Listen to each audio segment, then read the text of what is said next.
Okay. Well, folks, I don't know if you saw your bulletin, but if you didn't, it's up on the screen here. I want to warn you ahead of time. This may become uncomfortable.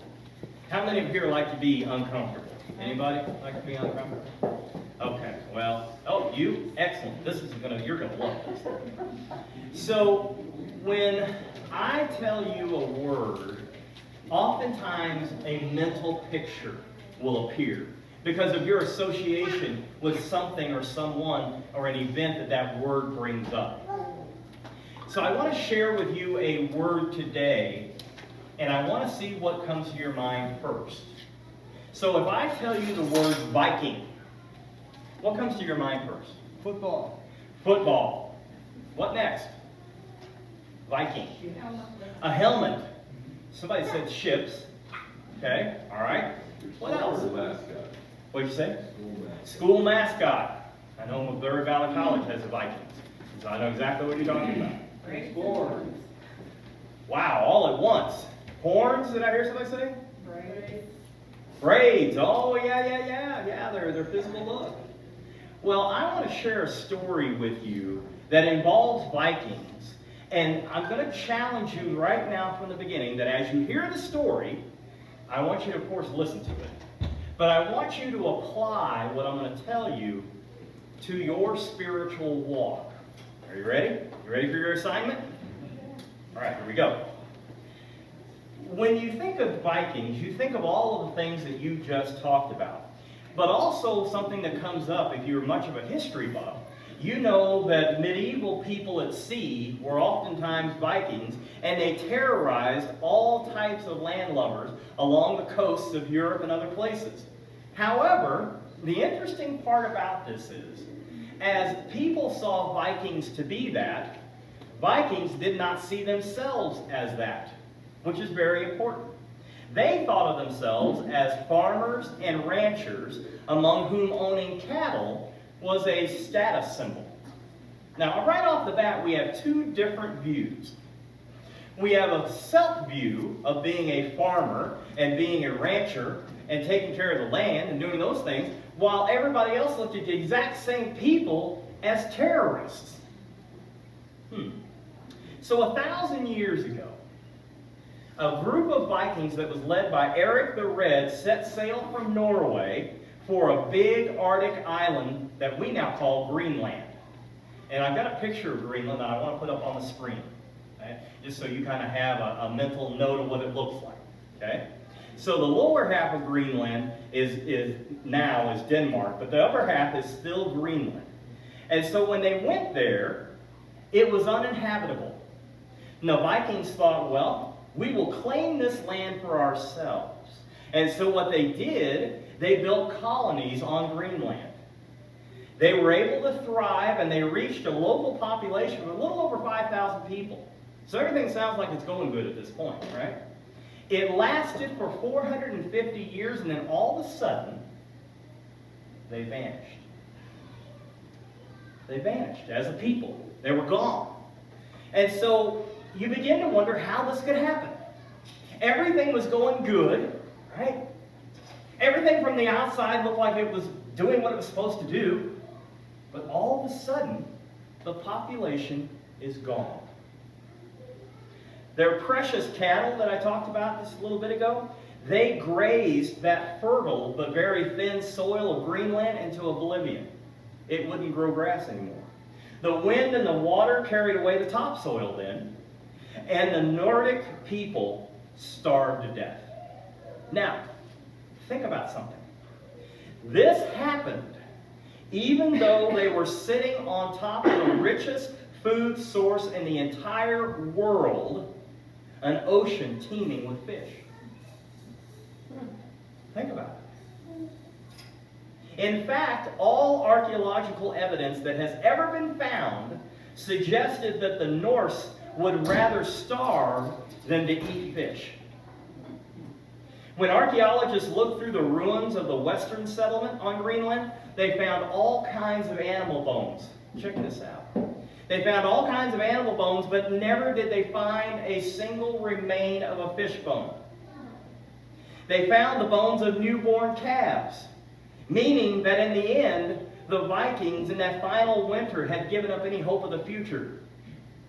They found the toe bones from the cows, suggesting that the Vikings ate their cattle all the way down to the hooves.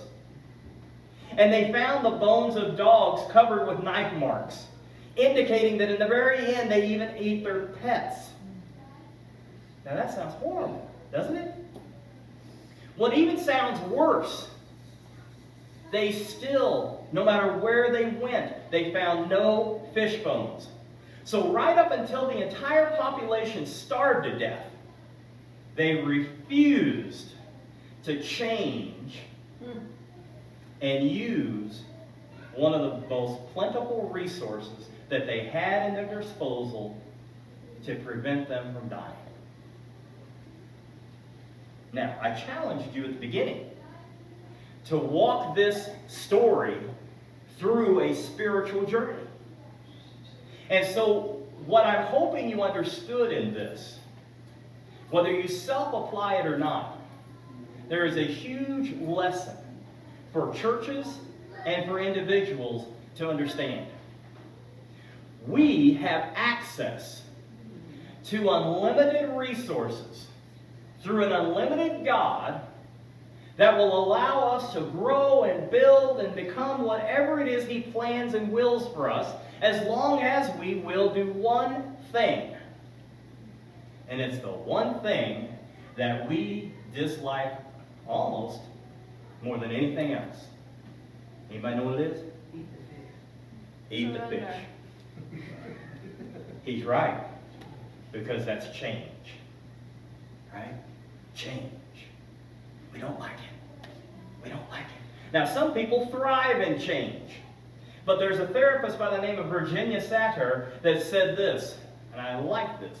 Most people prefer the certainty of misery to the misery of uncertainty. Right? Yeah. We kind of talked, I think it was last week, possibly the last time, at the time before I spoke, about the fact that there are people in the world, they want to know what's coming next. Right? They want to know how it works. They want to know the plan. They want to see it from beginning to end and go. And they have no problem going.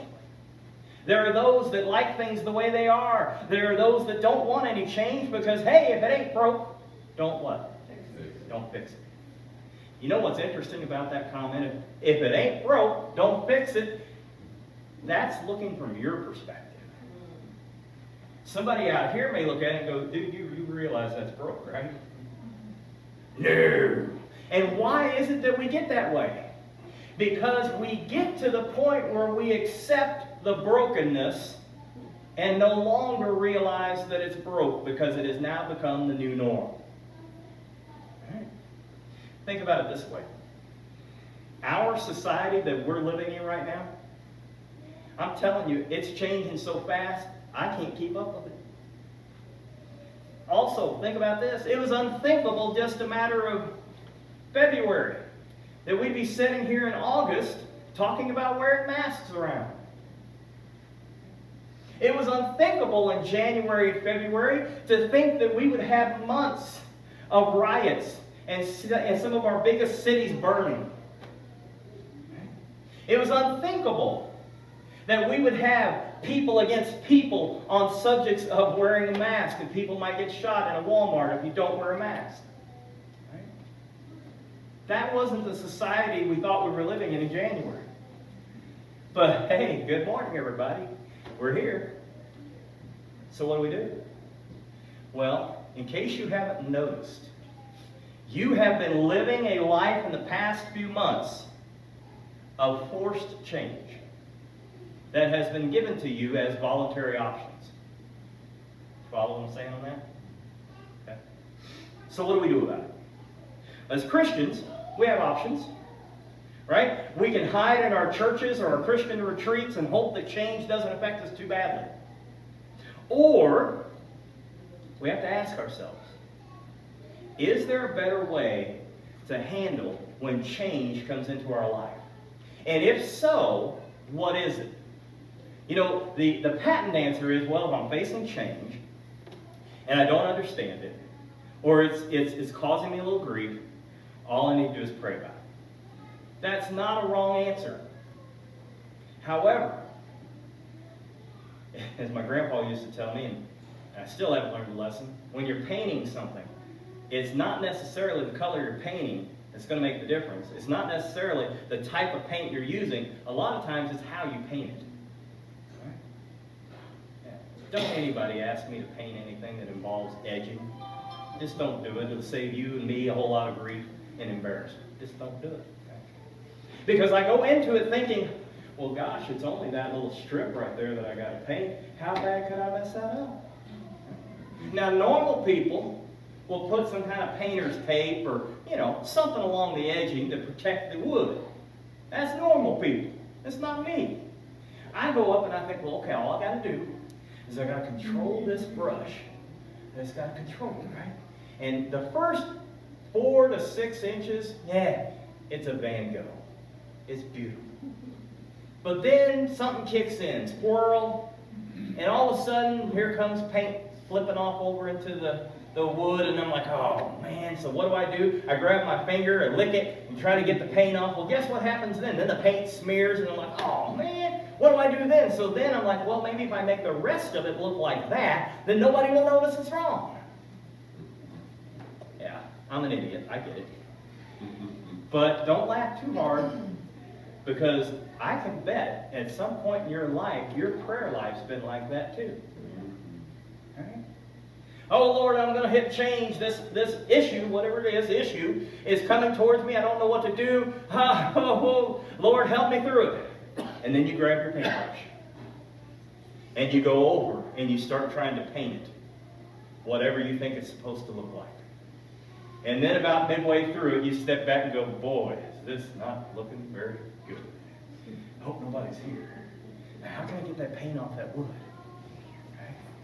Wherein if you'd have just said, Lord, I don't know what to do about this, please help me, and then be still and know that I am God, He'll help you in His pace get it done. But that part right there is the problem. Because when you are faced with a problem, when Richard's at home and something breaks at the house, Richard's going to have to figure out a way to fix it. Right?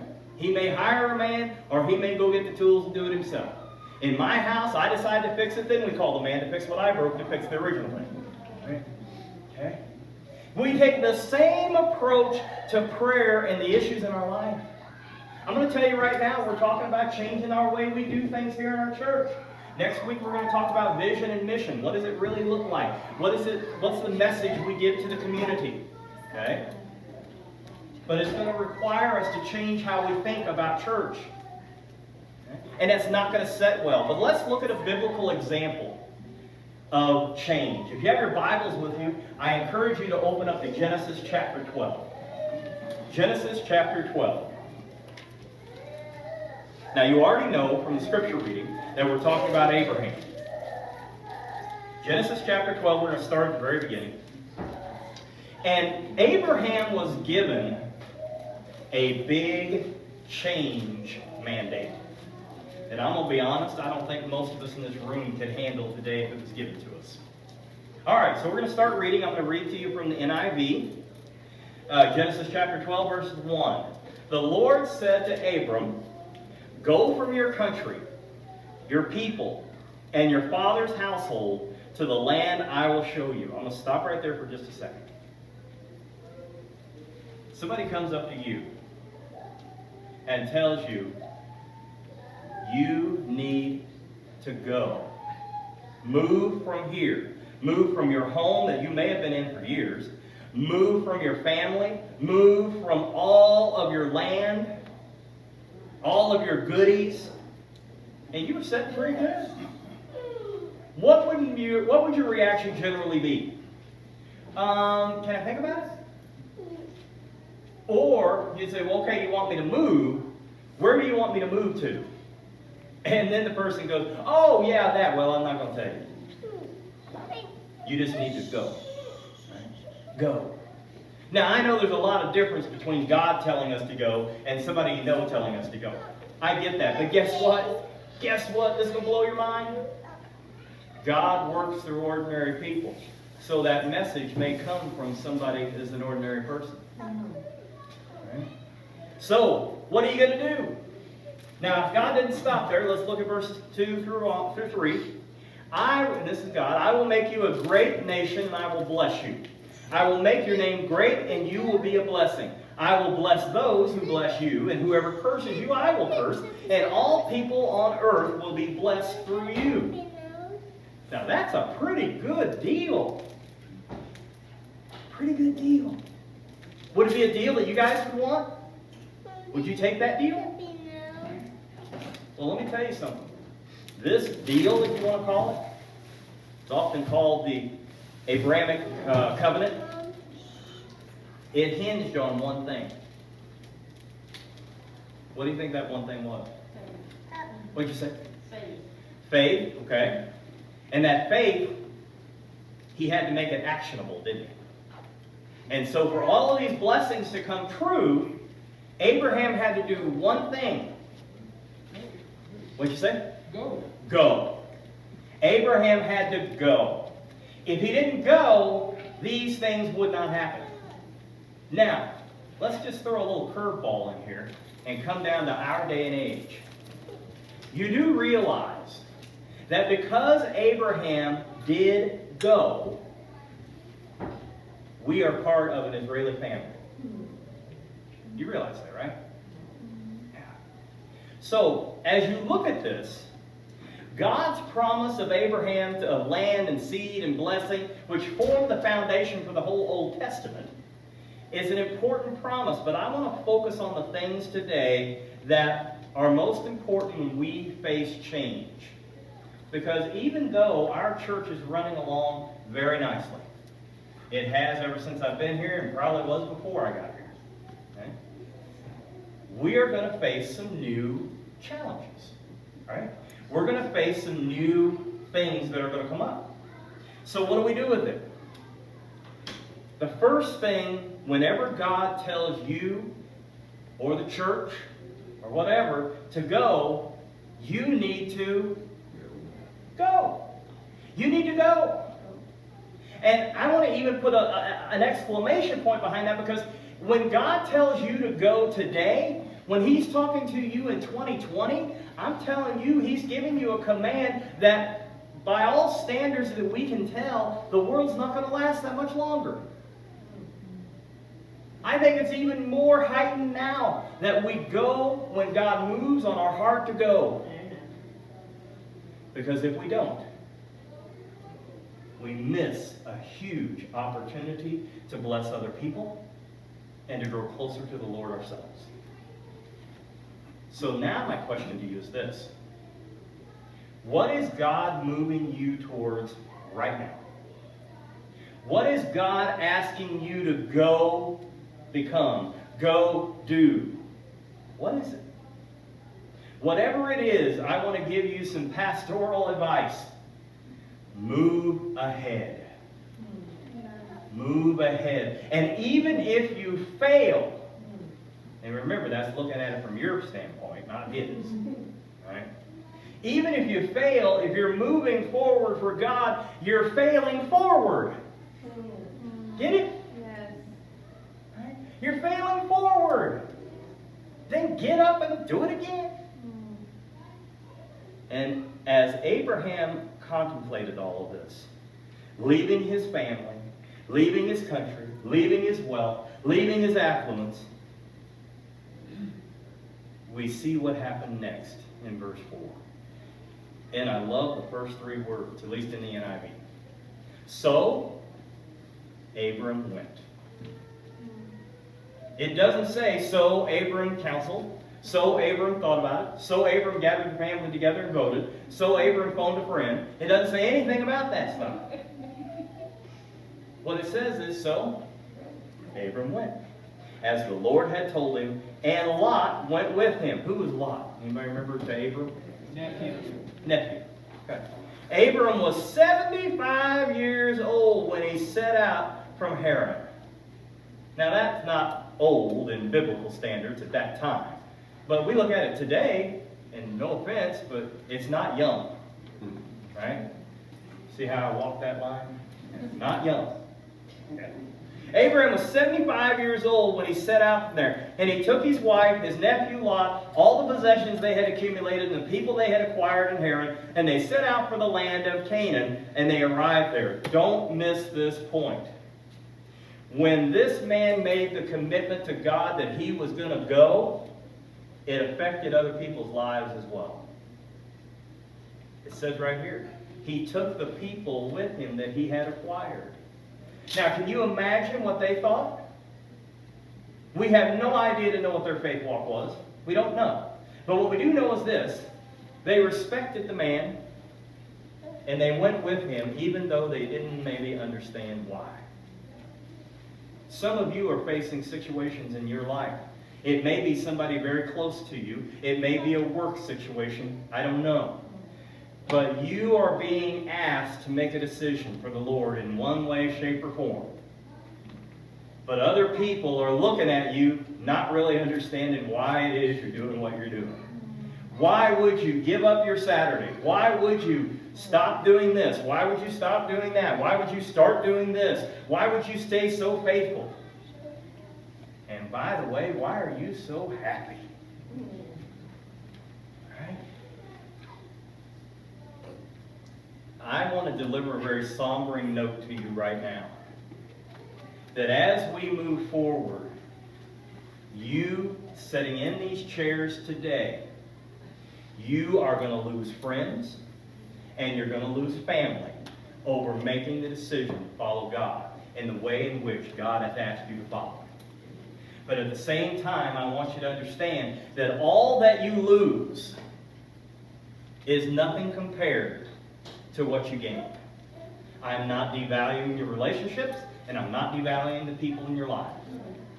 But what I am telling you is we need to put the appropriate amount of value on what God is calling us to do.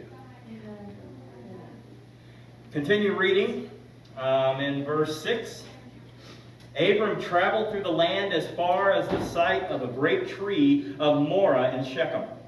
At that time, the Canaanites were in the land. The Lord appeared to Abraham and said, "To your offspring I will give this land." So he built an altar there to the Lord, who had appeared to him. From there, he went on towards the hills east of Bethel and pitched his tent, with Bethel on the west and Ai on the east. There he built an altar to the Lord and called on the name of the Lord. Then Abraham set out and continued towards the Negev. Now, what's significant about this? Abraham is going out there and he is working on the promise that this land God's going to give to him, even though it's not his land. So what does he do? He builds an altar on it. It's not even his yet. He builds an altar on it. Do you think the Canaanites appreciate somebody coming in going, "This is my land"? Yeah, it's not like this old song, "This land is my land, this land is your land." No. No. Because the people who had it at that point in time, they were like, "This land is my land, get off of my land," right? When you make a decision to stand up for the Lord and do whatever it is He's calling you to do, worship Him, follow Him, whatever it may be, change your life, change your church, change your whatever He's calling you to do, there will always be resistance. There will always be resistance, either from inside or outside. It's going to happen. The problem with that is, although everyone sitting in this room are intelligent individuals who know that that is an accurate statement, we seldom handle it correctly. We seldom handle it correctly. You know, one of the obvious things that hits Adventists right from the get-go of any type of a relationship with the Lord in the Adventist world is Sabbath worship. Because it's different from the rest of the world. Another thing is that sometimes our view of God is not exactly His view of us. And it causes relational issues with Him and with the people around you. So the thing I want you to listen to as we move on now is, how do I handle the uncomfortableness of having to stand to the Lord, but maybe standing against family, friends, and others who are close to me. What do? What do? So even though at 75 years of age, Abraham left the familiar and he went to the unfamiliar, and that's what God calls us to do. Matthew Henry, a commentator, wrote it this way. Our country is dear to us. Our kindred are dearer. Our Father's house is the dearest of all. And yet, they all must be hated as we grow to the value of a relationship with Jesus. And you're like, wait a minute. Hated? That doesn't even make sense. Well, maybe that makes sense. But there is some biblical grounds to it. Jesus himself said this. If anyone comes to me and does not hate his father, his mother, his wife, his children, his brothers, his sisters, yes, even his own life, he cannot be my disciples. Oh, my word. So what does that really mean? Okay. All right. First thing, I don't want any of y'all looking at each other going, you know what, I hate you. That's not it. Okay? I don't want you to go home to your mom and say, Mom, you know, we've been like buds for 50 years. I hate you.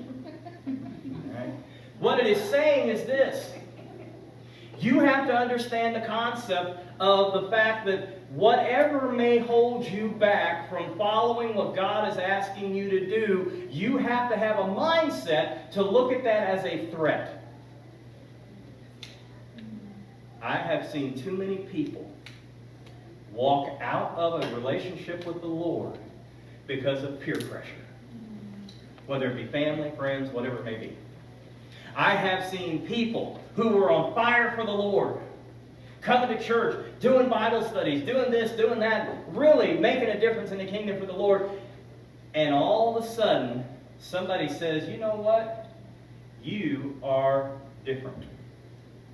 And if you want to remain different, then it's like being back in elementary school. You can't be my friend.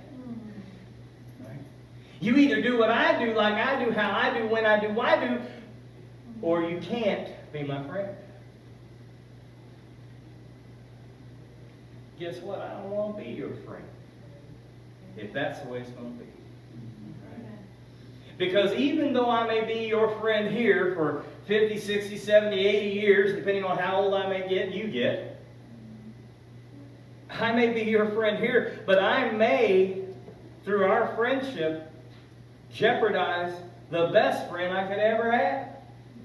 And oh, by the way, not that I'm not saying anything good or bad about you, but you know what you got to offer me ain't nothing like what brother got to offer me over here. I have eternal life with this man. I have a home in the heavens with this man.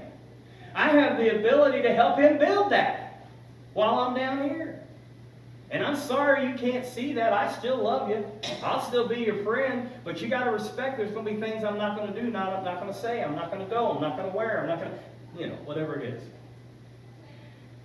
The value of the relationship with Jesus, is what he's saying here, has to be more than the value you have on your friends, family, brother, sister, whatever. And what's really neat about this, think about this. Whoop, out here, think about it. As you focus your value on that relationship, these relationships here, the Holy Spirit's begin to work on. Right? He'll knock on the door of that friend, family member, whatever, and go, you notice that this is going on over here, right? What do you think about this? And then they have a choice to either get mad or glad or curious. That's them. You live your life as the example of Jesus. You live your life going when Jesus says go. Do not be like the old farmer who, when his neighbor walked up into his backyard, he found the farmer sitting there in his shorts and a t-shirt with a fishing pole in his hand, and the end of the fishing pole was in a bathtub of clear water. And the farmer's friend walked up and he says, Bud, what are you doing? He says, well, I'm fishing. And he says, well, I hate to break this to you, but there ain't no fish in that tub. It's just water. And the old farmer says, well, I know, but boy, it sure is convenient. Right? Sure is easy. There's no resistance here. Sometimes God is going to call you to get uncomfortable. But when he does, don't shirk back. Abraham was 75. Moses was 80.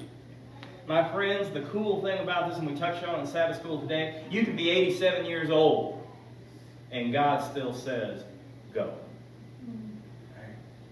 A lot of times when we're younger, and I did this, so I can say it, a lot of times when we're younger, we put all kinds of priorities in front of God or church or outreach or whatever, just name the thing, because we're young and we want to live our life. I get it. I get it. But at some point in time, we got to remember that the ability we have to live our life is given by the one who created our life. And we then, I hate the word owe. I really don't like that. I hate it when I say we owe God something. Right? But we should say, well, Lord, if that's what you want me to do, then I'll do that in place of what I want to do. If that's who you want me to be, then that's who I'll be in place of what I want to be. You know, I laughed when Lee said something a while ago, you can reach our prayer meeting from anywhere in the United States. You solved the problem for me when you said that. Because I kept wondering, how come more people don't jump on the phone? And now I get it. They don't live in the United States. Thank you. Figured that one out. We always put things in front of Jesus. But the interesting thing is, when we want something, we expect Jesus to answer immediately and be there on the spot. Right? I think we need to reevaluate. But as God told Abraham to go forward into the future, go with the holy boldness, go within the fact that you know I'm going to be there, He also expects us when we go to be a blessing when we get there. Right? Have you ever had a kid and you told them you were going on a trip and the kid didn't want to go on the trip, and the entire time they were on the trip they were like eating sour pickles the entire time? They were right? I'll go, but I ain't gonna like it. I had one of my daughters tell me one time, well, okay, you can make me go, but you can't make me like it. I said, no, but I can sure make you hate it. Here's the thing. I think it's better if we choose to be a blessing than it is to choose to fight our way through it. You see what I'm saying? I'm going to close with a story here today. And I believe you have a poem to put up on the screen, which the screen's gone black. I don't know what's going on. We're still learning. As I close today, I want you to read this as I read it to you. This poem is all about God stir us. God move us. The poem says, disturb us, O Lord, when we are too well pleased with ourselves. You get that? You're too comfortable.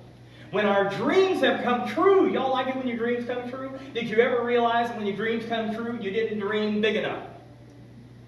You dreamed too little. When we arrive safely because we sailed too close to the shore. Oh, I'm going to go out in the ocean. But I'm not going to get more than about 15 yards off the shore.